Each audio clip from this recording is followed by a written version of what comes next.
वंचितला किंचित समजू नका. निश्चित प्रस्थापितांच्या पायाखालची वाळू सरकल्याशिवाय राहणार नाही. वंचित महिला जिल्हा अध्यक्षा मंजुताई निंबाळकर. निलंगा नगर परिषद निवडणुकीत वंचित बहुजन आघाडीच्या वतीनं नगराध्यक्ष व नगरसेवकांसाठी छत्रपती शिवाजी महाराज चौकात प्रचार सभेचं आयोजन करण्यात आले. या सभेत वंचितच्या महिला जिल्हा अध्यक्षा मंजुताई निंबाळकर यांनी वंचित म्हणजे किंचित समजू नका. आम्ही निश्चित प्रस्थापितांच्या पायाखालची वाळू सरकल्याशिवाय राहणार नाही असा इशारा दिला. नगर परिषद निवडणूक ही नेत्यांची नसून ज्यांनी आमदार खासदार निवडणुकीत ज्यांना जिंकवलं त्या कार्यकर्त्यांची असते. इतर पक्ष जनतेसाठी निवडणूक लढत आहेत, पण वंचित बहुजन आघाडी रयतेसाठी ही निवडणूक लढत आहेत. कारण छत्रपती शिवाजी महाराज हे जनतेचे नसून रयतेचे होते.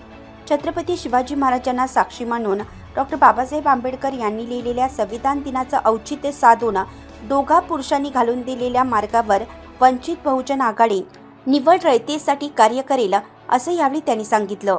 या प्रसंगी मंचावरील वंचितचे प्रदेश उपाध्यक्ष फारुख अहमद, जिल्हा अध्यक्ष सलीम भाई, नगराध्यक्ष पदाचे उमेदवार मुजीब सौदागर आणि नगरसेवक पदाच्या उमेदवारांनी सभेला संबोधित केलं. चिन्ह वाटप करताना विलंब करण्यात आला असून एका उमेदवाराला गॅस सिलेंडर चिन्ह न देता कपबशी चिन्ह दिलंय असाही आरोप यावेळी करण्यात आला. सभेला संबोधित करताना नेमकं काय म्हणाले ते पाहू.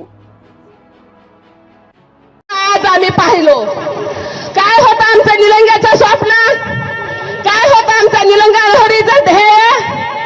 आमच्या युवकांच्या हातांना रोजगार, आमच्या महिलांच्या हातांना रोजगार आम्हाला इथं मिळाला. खड्ड्यात रस्ते, पिण्यावरची साथ जरी नसली तरी खंबीरपणे एक नवरा स्त्रीच्या मागे जेव्हा उभा राहतो असे माझे प्रेरणास्थान डॉक्टर हिरालालजी निंबाळकर.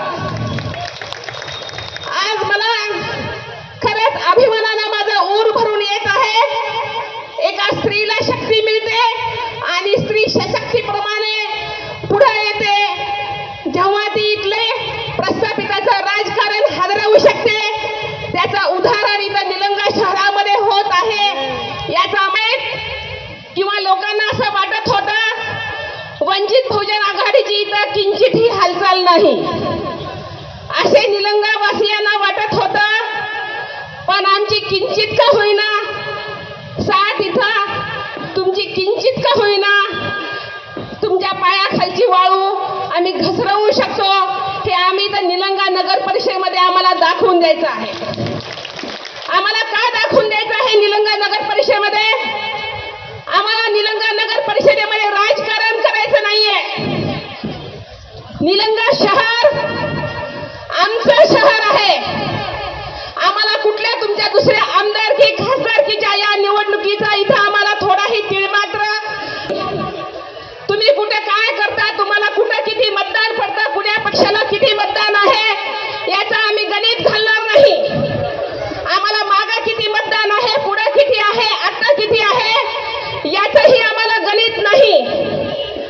भाऊ, आम्ही ज्या निलंगा शहरामध्ये वाढलो. आघाडीची आजची सभा होत आहे. या सभेचं औचित्य नगरपालिका निवडणूक, नगर परिषद निवडणूक निलंगा याच्या प्रचार सभेसाठी आयोजित केलेली आहे. माझ्या व आपल्या सगळ्यांच्या वतीने मी सर्व महामानवांना विनम्र अभिवादन करतो. सर्व महामानवांच्या विचारांचा धागा पकडून देतो आणि मुजीब रशीद साहेब सौदागर हे आपल्या नगराध्यक्ष पदाचे उमेदवार आहेत. नगराध्यक्ष पदाचे उमेदवार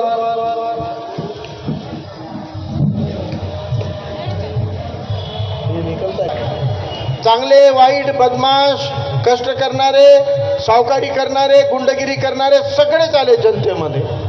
पण छत्रपती शिवरायांना एकमेव छत्रपती शिवराय आहेत ज्यांना रयतेचे राजे म्हणून संबोधतात. मग रयत म्हणजे कोण? रयत म्हणजे जे कष्ट करून घाम गाळून आपली उपजीविका सांभाळतो अशा कष्टकऱ्यांचे राजे, प्रामाणिक कष्टकऱ्यांचे राजे राजे छत्रपती शिवाजी महाराज। आणि त्यामुळं आज आपण छत्रपती शिवरायांच्या सान्निध्यामध्ये त्यांच्या साक्षीने ही सभा ठेवलेली आहे। छत्रपती शिवरायांचा जे काळ होता, आपल्या महाराष्ट्राला अनेक राजे होऊन गेले, हिंदू राजे झाले, मुसलमान राजे झाले, ओबीसी राजे झाले, राजांचा खजानाच आहे आपल्याकडं, परंतु महाराष्ट्रात नव्हे तर सबंध देशामध्ये आणि अटके पार छत्रपती शिवाजी महाराजांचं नाव ज्या उंचीवर आहे, या तोडीला दुसरा कोणताही राजा भारतामध्ये झालेला नाही।